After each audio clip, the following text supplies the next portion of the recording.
മാന്നാർ മച്ചാൻസിലേക്ക് സ്വാഗതം. അങ്ങനെ നമ്മുടെ കൂലി സിനിമയുടെ 4 ദിവസത്തെ കളക്ഷൻ പുറത്ത് വന്നിട്ടുണ്ട്. ഏകദേശം 404 കോടിയാണ് കളക്ഷനായിട്ട് പുറത്ത് വന്നിരിക്കുന്നത്. ശരിക്കും പറഞ്ഞാൽ ഇപ്പോഴത്തെ നിലവിലെ തമിഴ് സിനിമയിലെ എല്ലാ റെക്കോർഡും ബ്രേക്ക് ചെയ്തുകൊണ്ടുള്ള ഒരു കളക്ഷനാണ്. എന്ന് വെച്ച് കഴിഞ്ഞാൽ 4 ദിവസം കൊണ്ടുള്ള കളക്ഷൻ ഏറ്റവും വേഗതയിലാണെങ്കിൽ 4 ദിവസം കൊണ്ട് ഇത്രയും കളക്ട് ചെയ്യുന്ന ഒരു സിനിമ ഇപ്പം കൂലിയായിട്ട് മാറിയിരിക്കുകയാണ്. ഉറപ്പായിട്ടും ഈ കുറച്ച് ദിവസം കൂടെ കഴിഞ്ഞ് ഈ ഒരു സിനിമയാണെങ്കിൽ തമിഴ് സിനിമയിൽ ഇപ്പം നിലവിൽ നിൽക്കുന്ന ആ ഒരു റെക്കോർഡ് ബ്രേക്ക് ചെയ്യുക തന്നെ ചെയ്യും. നിലവിൽ നിൽക്കുന്ന റെക്കോർഡ് എന്ന് പറയുന്നത് നമ്മുടെ രജനീകാന്തിൻ്റെ സിനിമയായിട്ടുള്ള 2.0 അതുപോലെ തന്നെ ലിയോ ആണ് നിലവിൽ നിൽക്കുന്ന ഏറ്റവും വലിയ കളക്ഷൻ നിൽക്കുന്ന സിനിമകൾ തമിഴ് സിനിമയിൽ. അപ്പോൾ എന്തായാലും അത് തൂക്കാൻ സാധ്യത ഉള്ള പടം തന്നെയാണ് നമ്മുടെ കൂലി എന്ന് പറയുന്ന സിനിമ. പിന്നെ ഫസ്റ്റ് ഡേ ആണെങ്കിലൊക്കെ കുറേ നല്ല രീതിക്ക് തന്നെ മിക്സഡ് റിപ്പോർട്ടും കാര്യങ്ങളൊക്കെയാണ് ഈ ഒരു സിനിമയ്ക്ക് വന്നത്.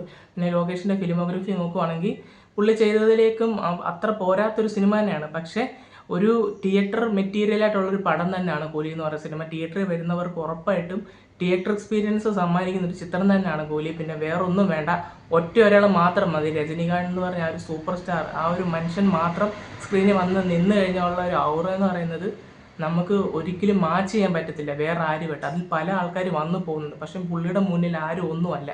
പുള്ളിക്ക് ശരിക്കും ഒരു വണ്ണമൊന്നും ഇല്ലാത്തൊരു മനുഷ്യൻ, വണ്ണവും വലിയ ഹൈറ്റോ വലിയ മുടി പോലും ഇല്ലാത്തൊരു മനുഷ്യൻ. പുള്ളി പക്ഷെ വന്ന് അങ്ങോട്ട് നിന്ന് കഴിഞ്ഞാൽ മേക്കപ്പ് ഒക്കെ ചെയ്ത് പുള്ളി വന്ന് നിന്ന് കഴിഞ്ഞാൽ വേറൊരുത്തനും പുള്ളിയുടെ മുന്നിൽ നിൽക്കത്തില്ല. അമ്മാതിരി ഒരു സ്വാഗാണ് രജനീകാന്ത് എന്ന് പറയുന്ന ആൾക്ക്.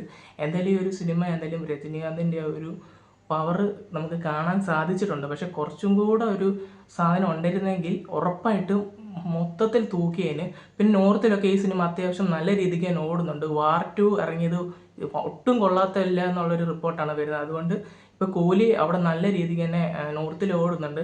ഇതുകൊണ്ട് തന്നെ ആ ഒരു കളക്ഷൻ്റെ കാര്യത്തിൽ നല്ലൊരു കളക്ഷൻ തന്നെ നമുക്ക് പ്രതീക്ഷിക്കാം. ഫൈനൽ കളക്ഷൻ എന്ന് പറയുന്നത് ഇപ്പം നിലവിലെ തമിഴ്നാട്ടിലെ ആ ഒരു ഓട്ടവും കാര്യങ്ങളും വെച്ച് നോക്കുമ്പം ഉറപ്പാണ് മൊത്തത്തിൽ തൂക്കി അടിക്കാനുള്ള സാധ്യത എല്ലാം ഉണ്ട്.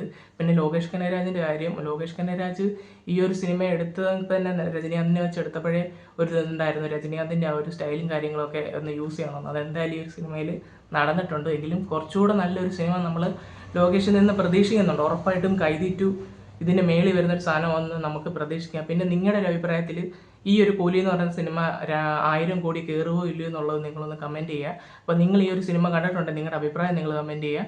അപ്പോൾ നമ്മുടെ ഇന്നത്തെ വീഡിയോ ഇത്രയൊക്കെ ഉള്ളൂ. നിങ്ങൾക്ക് ഈ വീഡിയോ ഇഷ്ടപ്പെട്ടെങ്കിൽ ലൈക്ക് ചെയ്യുക, ഷെയർ ചെയ്യുക, സബ്സ്ക്രൈബ് ചെയ്യുക.